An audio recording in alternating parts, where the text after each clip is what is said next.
I didn't plan revenge. I just watched the man who humiliated my sister hire me without realizing who I was. Then I did my job perfectly and let his own arrogance undo him. I saw the video by accident, which is how most things that change your life seem to arrive. It was close to midnight, the apartment quiet except for the hum of the refrigerator and the soft, uneven breathing of my son asleep on the couch. He had insisted on waiting for me to finish cleaning up, and somewhere between a cartoon and exhaustion, he passed out with his socks still on and his toy truck pressed into his chest. I should have carried him to bed. Instead, I sat down for just a minute and checked my phone, scrolling without purpose, trying to quiet my mind after another long day of pretending everything was under control. That was when I saw the link in a muted group chat I barely paid attention to anymore.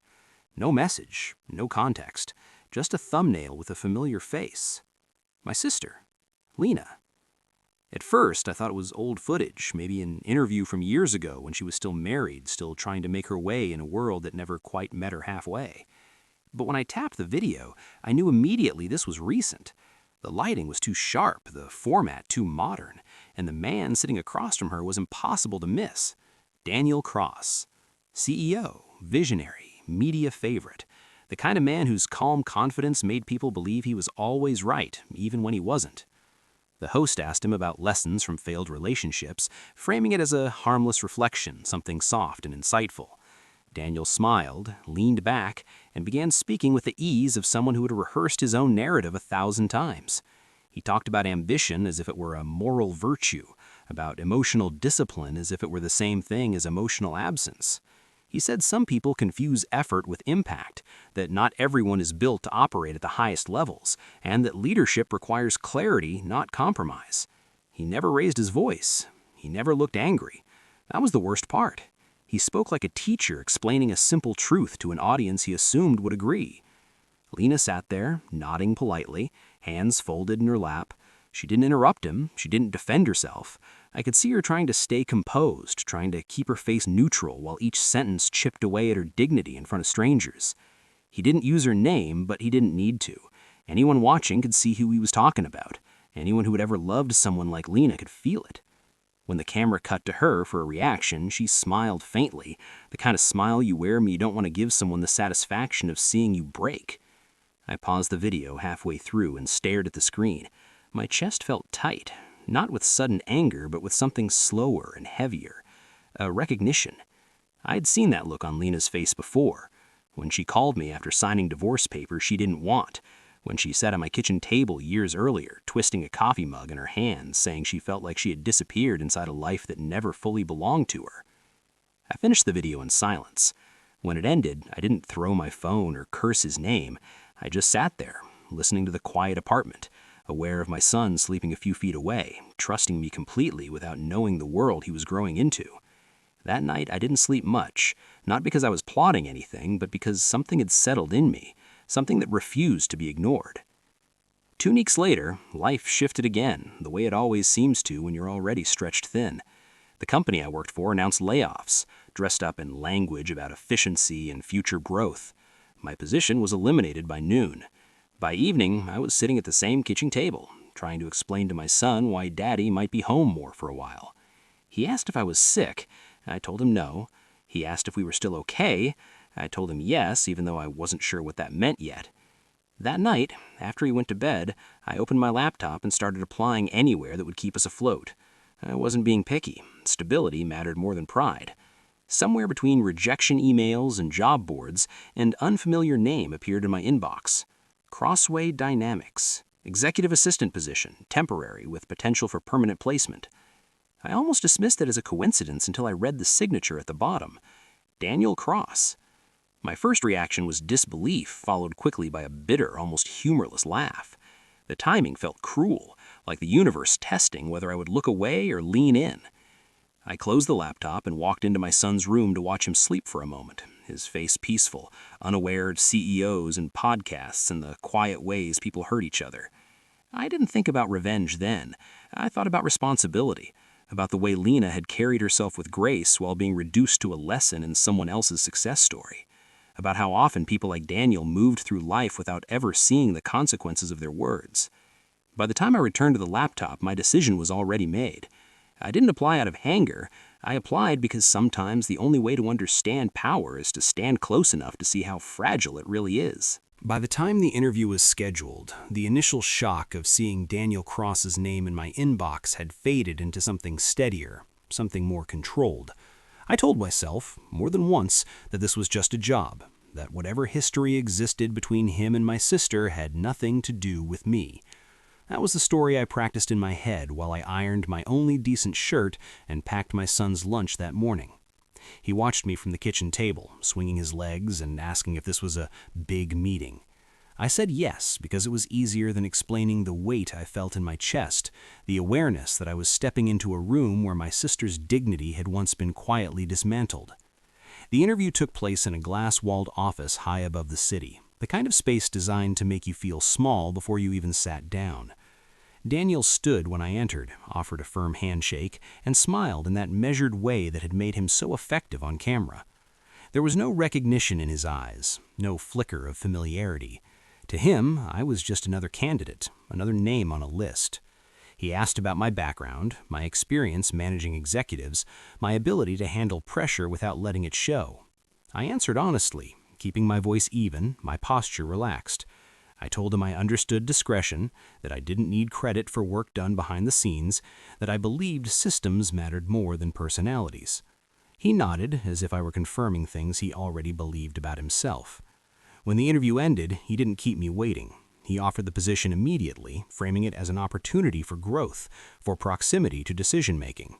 I accepted without hesitation, shook his hand again, and walked out feeling strangely calm. The first day on the job arrived faster than I expected. I dropped my son off at daycare, kissed the top of his head, and promised I'd pick him up early, knowing I probably wouldn't. Crossway dynamics moved at a relentless pace, and I could feel it the moment I stepped onto the floor assigned to executive operations. Phones rang constantly, assistants moved with purpose, eyes fixed on schedules that shifted by the minute. Daniel's office sat at the center like a control tower, all glass and clean lines, nothing personal on the desk except a framed award and a sleek laptop. He wasted no time easing me in.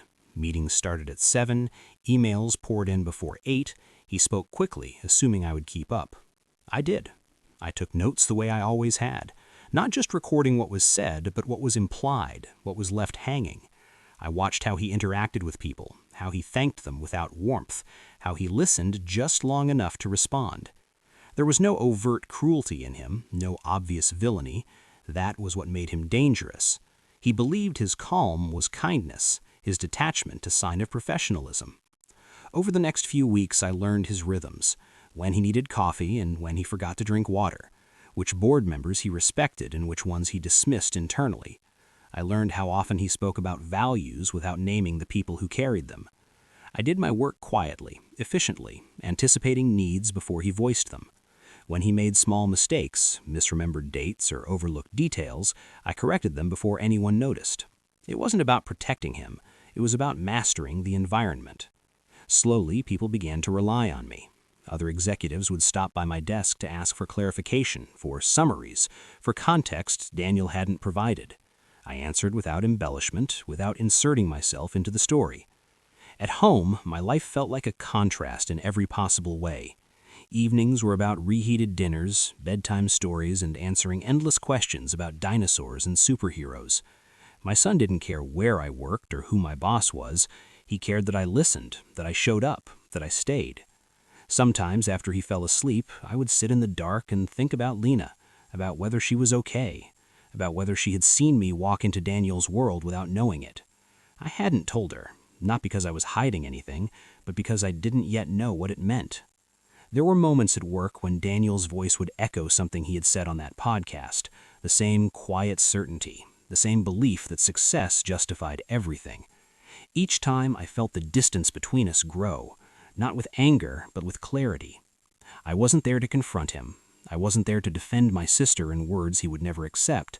I was there to observe, to understand how a man like him moved through the world believing himself untouchable. By the end of the first month, Daniel trusted me, not emotionally, but functionally.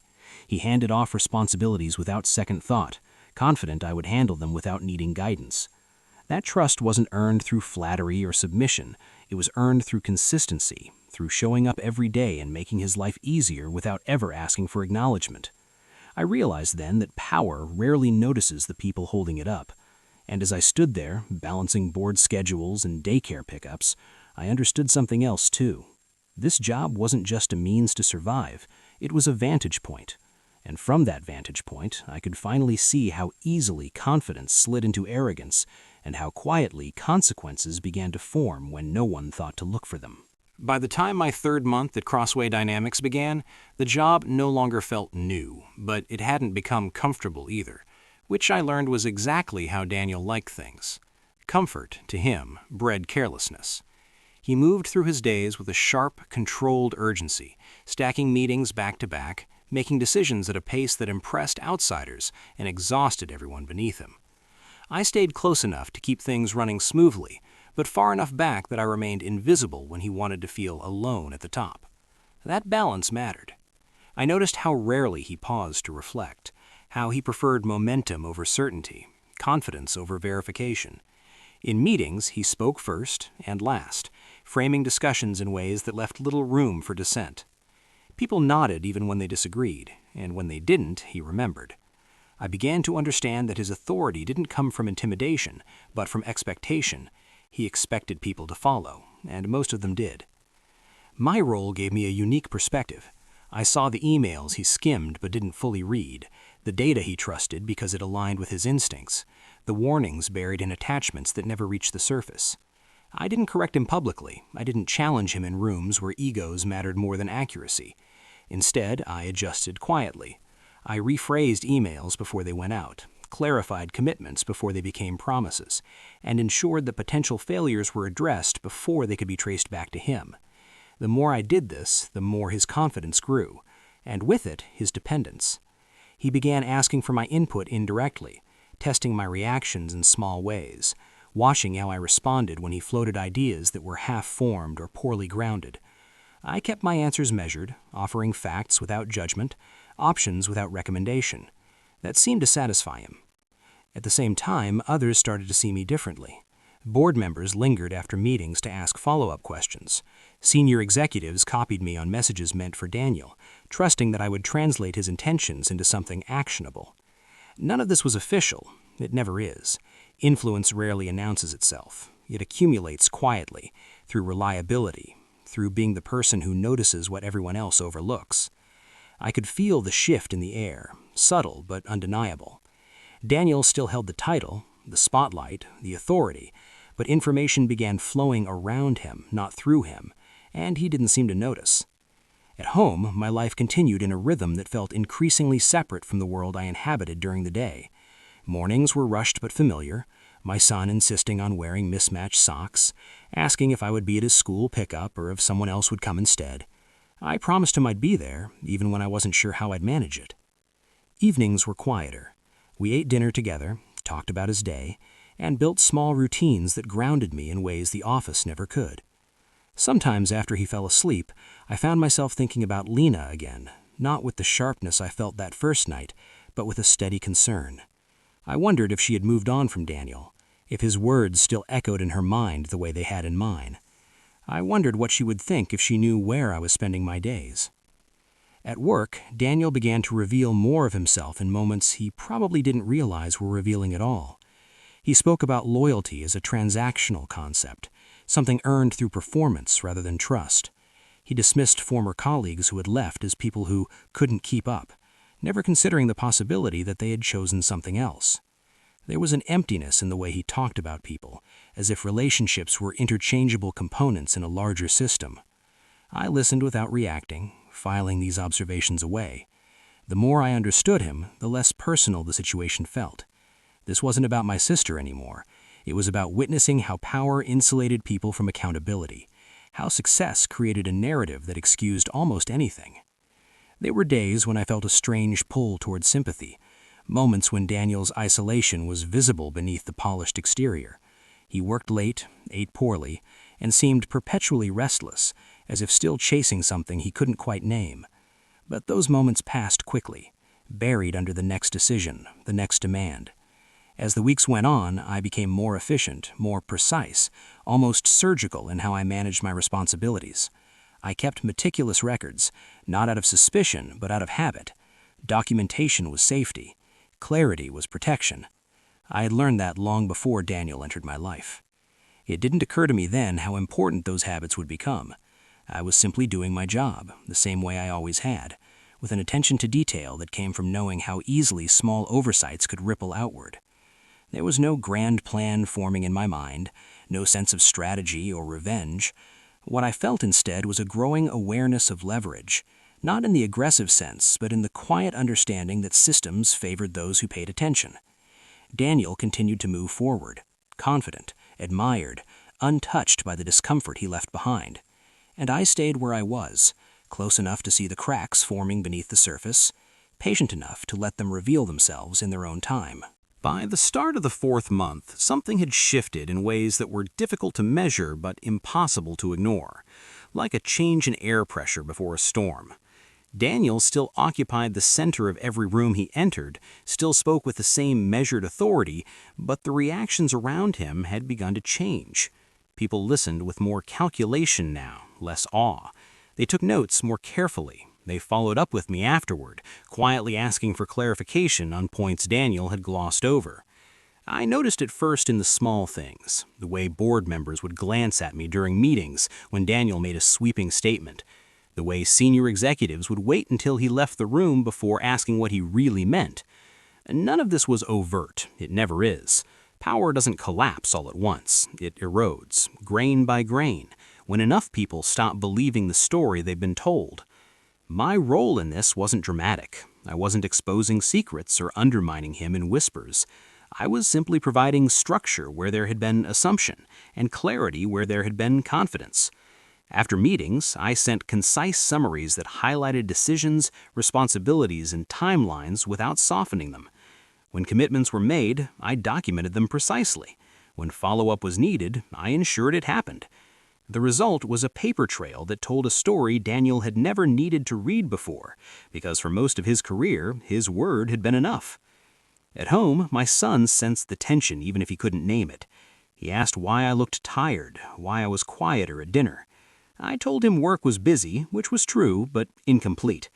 The real exhaustion came from holding two worlds in balance, one built on corporate performance and unspoken rules, the other on bedtime routines and trust.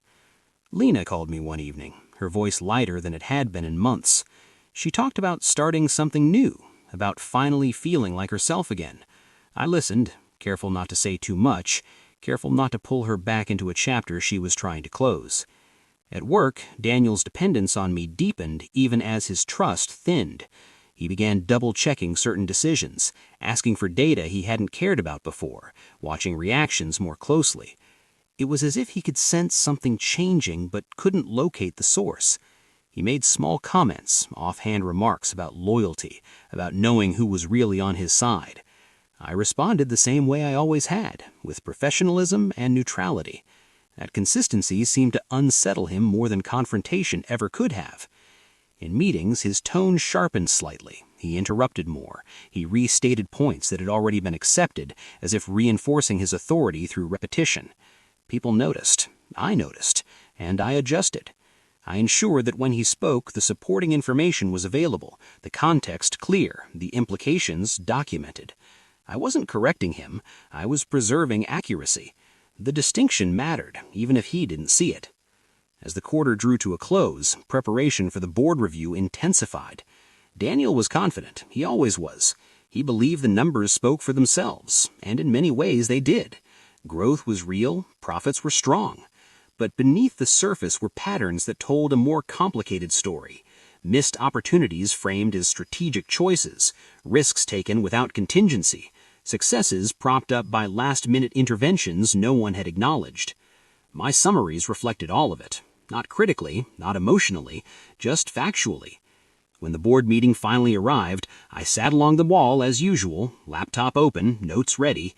Daniel presented with his customary ease, walking them through projections and plans with a calm that suggested inevitability.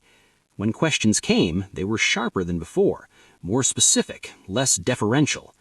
Daniel answered them smoothly at first, but I could see the moments where his certainty outpaced his preparation. Each time I filled in gaps when asked, providing context without commentary. The room felt different that day, heavier, more deliberate.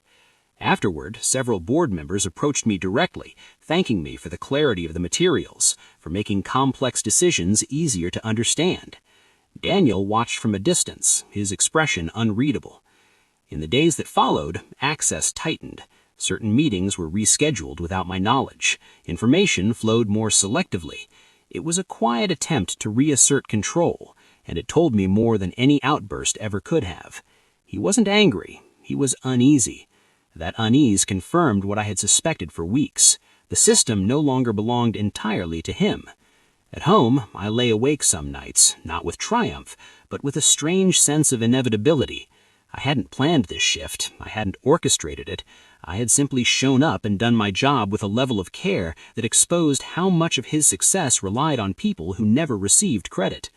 The realization didn't make me feel powerful. It made me feel sober. Because once you see how easily influence moves when no one is paying attention, you also see how fragile it really is. And somewhere in that understanding, I knew that whatever came next would be less about confrontation and more about consequence, unfolding slowly, without drama, exactly the way Daniel had always believed power should. The moment everything became visible happened in a place designed to hide reality behind good intentions and polished smiles. The charity gala was one of Daniel's favorites, a carefully curated event where influence wore tuxedos and generosity came with cameras. I was there in my usual role, coordinating arrivals, managing schedules, ensuring Daniel moved effortlessly from donor to donor like a man who belonged everywhere. The ballroom glowed with soft lighting, glass walls reflecting a city that looked smaller from this height, and for most of the evening, Daniel was in his element, relaxed, charming, speaking about impact and vision with the same confidence he used in boardrooms. I stayed close but unobtrusive, watching patterns the way I always did. Then I saw the donor list. It was printed on heavy paper, elegant and understated, names arranged in tiers of contribution. I scanned it out of habit, checking pronunciation notes, when one line stopped me cold. Lena's name. Not attached to Daniel's foundation, not hidden behind a corporate entity, but listed clearly, independently. My first instinct was concern, a brief worry that she might be stepping back into a world she had fought hard to leave. My second instinct was awareness. Daniel hadn't seen it yet. When he did, the change was immediate.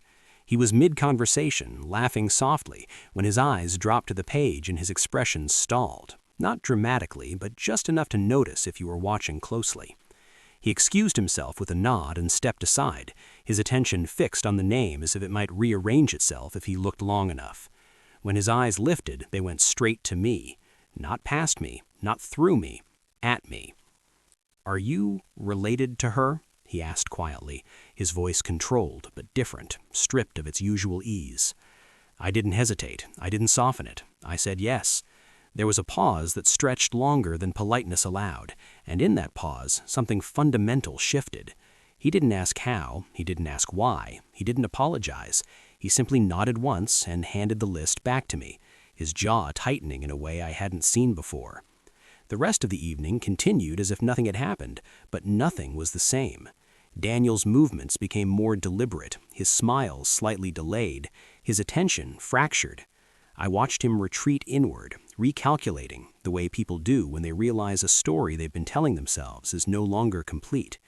In the days that followed, the atmosphere at work changed in subtle but unmistakable ways. Meetings I normally attended were rescheduled or reassigned. Emails that once included me now arrived later, stripped of context. Daniel's tone remained professional, but the ease was gone, replaced by a careful distance that felt less like authority and more like caution. It didn't defend me, it clarified things. He was trying to regain control, to redraw boundaries he felt had been crossed simply by existing. What he didn't understand was that the structure he relied on didn't disappear when he pulled back. It was already in place. The quarterly board review arrived soon after, carrying with it an unspoken tension. Daniel prepared as he always had, focusing on outcomes, emphasizing growth, framing risks as calculated choices. I prepared differently, assembling documentation with the same neutrality I had maintained from the start. Timelines, decisions, follow-ups, all laid out clearly, without interpretation. The meeting itself was calm, almost deceptively so. Daniel presented confidently, but the questions were sharper than before, more specific, less forgiving of vague assurances. When asked about certain initiatives, he answered smoothly until the details mattered. That was when the documentation spoke. Not loudly, not accusatorily, just clearly.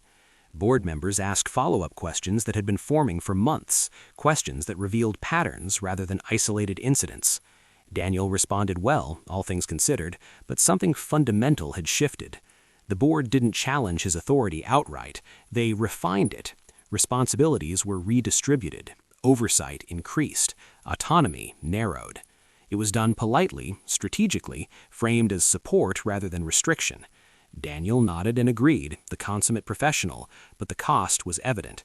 For a man who defined himself by control, containment was the harshest outcome.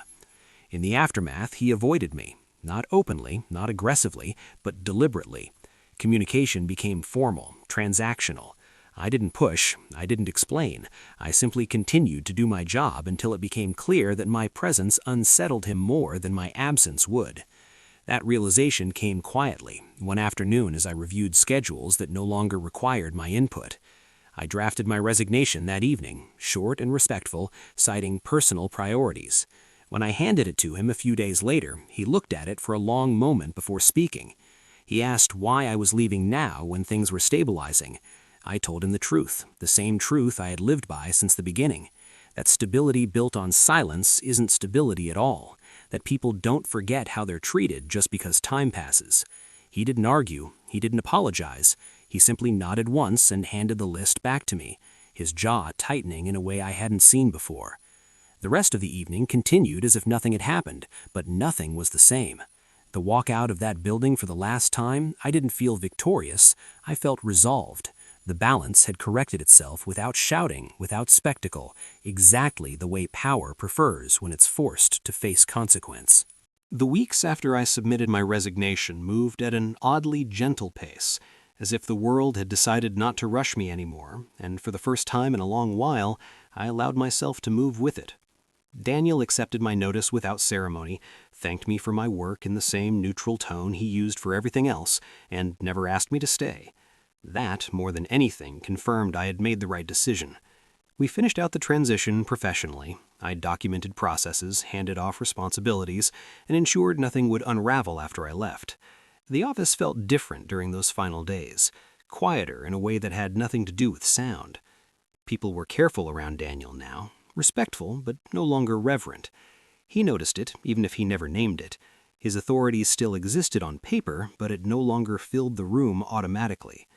Watching that shift didn't bring me satisfaction so much as clarity. Power, I realized, isn't loud when it's real, and it's never permanent. On my last day, I packed my desk slowly, taking a moment to look around at the glass walls, the city stretched out below, the space that had once felt intimidating and now felt strangely small.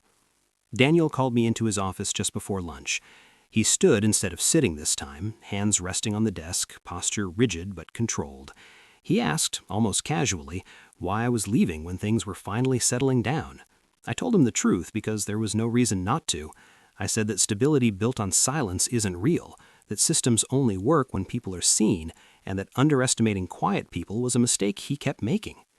He listened without interruption, his expression unreadable, and when I finished, he nodded once and thanked me again. There was no apology, no attempt at explanation, and I didn't need one. Some people aren't built to revisit their past. They move forward by pretending it no longer exists. I shook his hand, walked out, and didn't look back. That afternoon, I picked my son up from daycare earlier than usual. He ran toward me with the kind of joy that has nothing to do with job titles or board reviews, and when he asked why I was there so soon, I told him I was done with that job. He smiled and asked if that meant we could get ice cream. We did. Sitting across from him in a small booth, watching him concentrate on not spilling chocolate down his shirt, I felt a sense of peace that had been missing for longer than I cared to admit. That evening, Lena called. She hadn't heard anything from Daniel since the gala, and she didn't ask about my work directly. We talked about ordinary things, about her new routine, about plans she was making that had nothing to do with him. At one point, she thanked me for always being there even when she hadn't known she needed it. I didn't explain what I had done or where I had been spending my days. She didn't need the details. The weight that had once hung over her voice was gone, replaced by something steadier, more self-assured. After the call, I sat alone for a while, thinking about how quietly things had resolved themselves. There was no dramatic confrontation, no moment where Daniel realized everything all at once. There was just consequence, unfolding naturally, without spectacle.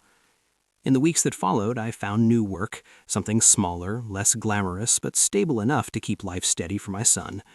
I spent more time at home, more time present, learning to measure success differently.